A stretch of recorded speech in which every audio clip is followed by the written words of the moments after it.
Chapter 9. Queen Alice. "Well, this is grand," said Alice. "I never expected I should be a queen so soon. And I'll tell you what it is, your Majesty," she went on in a severe tone. She was always rather fond of scolding herself. "It'll never do for you to be lolling about on the grass like that. Queens have to be dignified, you know." So she got up and walked about, rather stiffly just at first, as she was afraid that the crown might come off. But she comforted herself with the thought that there was nobody to see her. "And if I really am a queen," she said as she sat down again, "I shall be able to manage it quite well in time." Everything was happening so oddly that she didn't feel a bit surprised at finding the Red Queen and the White Queen sitting close to her, one on each side. She would have liked very much to ask them how they came there, but she feared it would not be quite civil. However, there would be no harm, she thought, in asking if the game was over. "Please, would you tell me," she began, looking timidly at the Red Queen. "Speak when you're spoken to," the Queen sharply interrupted her. "But if everybody obeyed that rule," said Alice, who was always ready for a little argument, "and if you only spoke when you were spoken to, and if the other person always waited for you to begin, you see nobody would ever say anything. So that—" "Ridiculous!" cried the Queen. "Why don't you see, child—" Here she broke off with a frown, and after thinking for a minute, suddenly changed the subject of the conversation. "What do you mean by 'if you really are a queen'? What right have you to call yourself so? You can't be a queen, you know, till you've passed the proper examination, and the sooner we begin it, the better." "I only said 'if,'" poor Alice pleaded in a piteous tone. The two queens looked at each other, and the Red Queen remarked with a little shudder, "She says she only said 'if.'" "But she said a great deal more than that," the White Queen moaned, wringing her hands. "Oh, ever so much more than that." "So you did, you know," the Red Queen said to Alice. "Always speak the truth, think before you speak, and write it down afterwards." "I'm sure I didn't mean—" Alice was beginning, but the Red Queen interrupted her impatiently. "That's just what I complain of. You should have meant.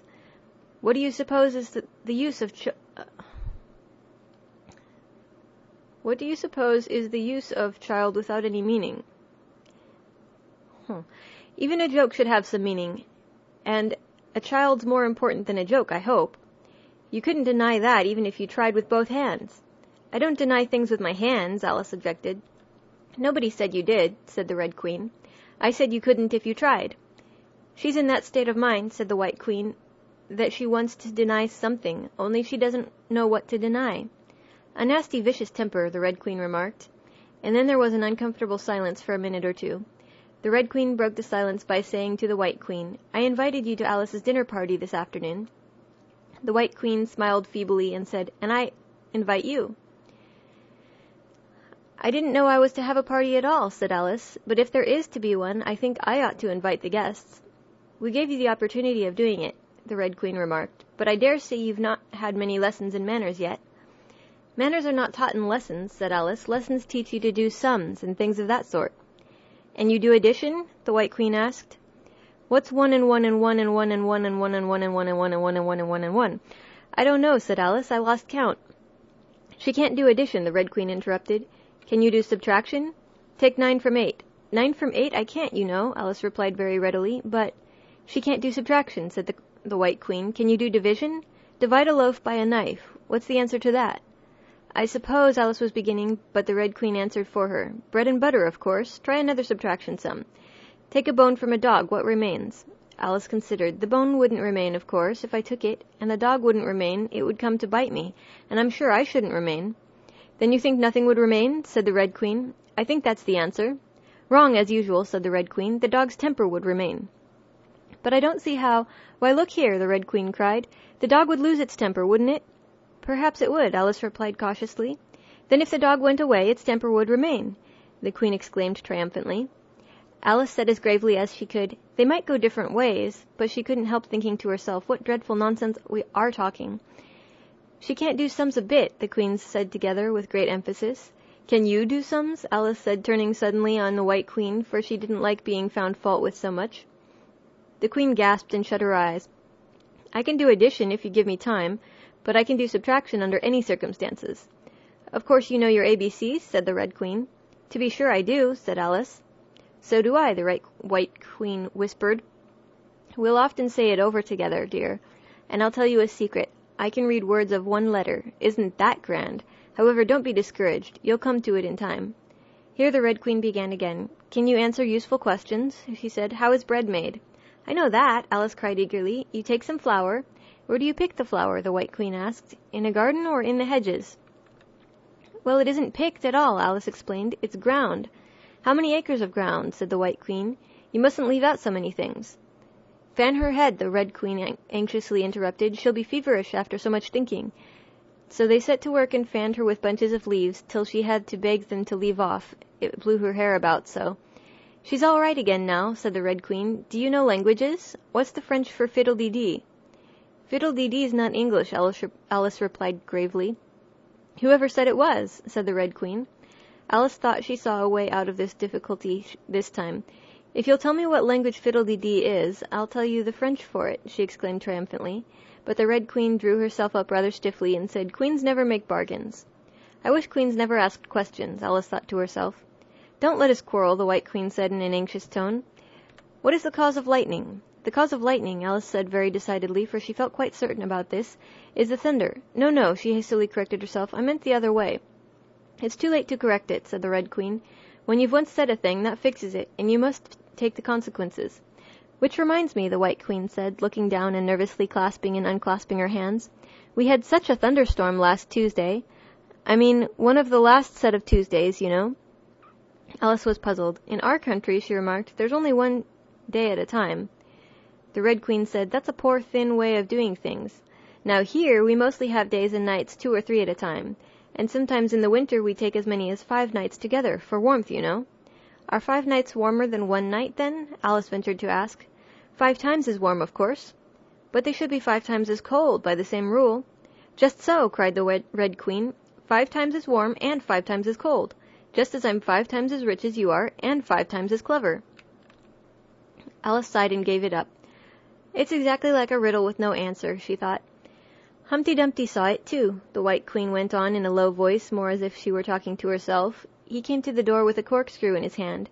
What did he want? Said the Red Queen. He said he would come in, the White Queen went on, because he was looking for a hippopotamus. Now, as it happened, there wasn't such a thing in the house that morning.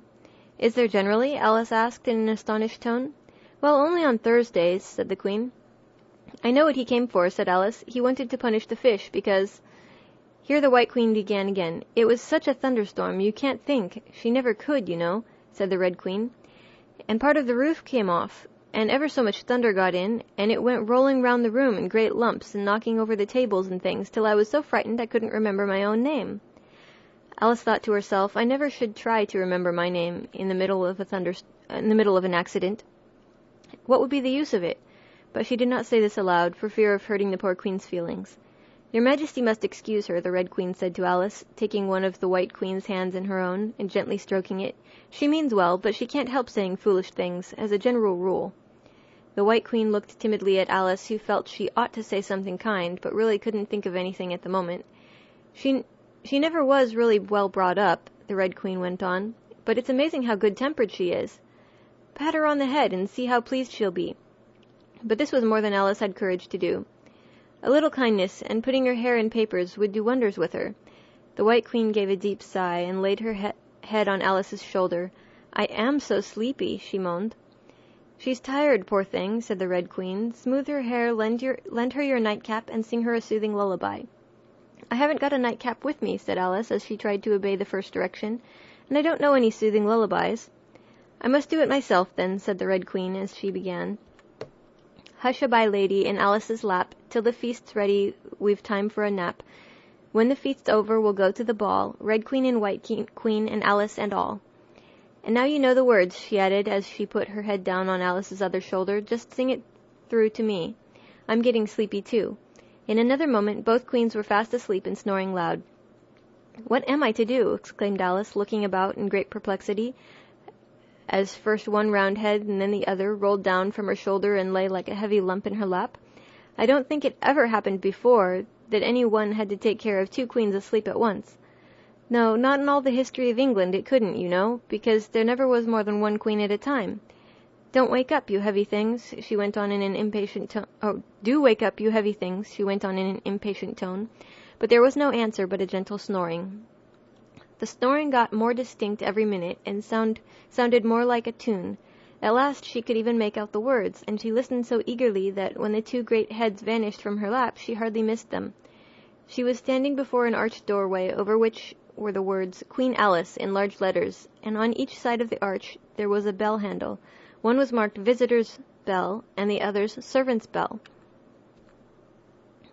"I'll wait till the song's over," thought Alice, "and then I'll ring the—" "Which bell must I ring?" she went on, very much puzzled by the names. "I'm not a visitor, and I'm not a servant. There ought to be one marked Queen, you know."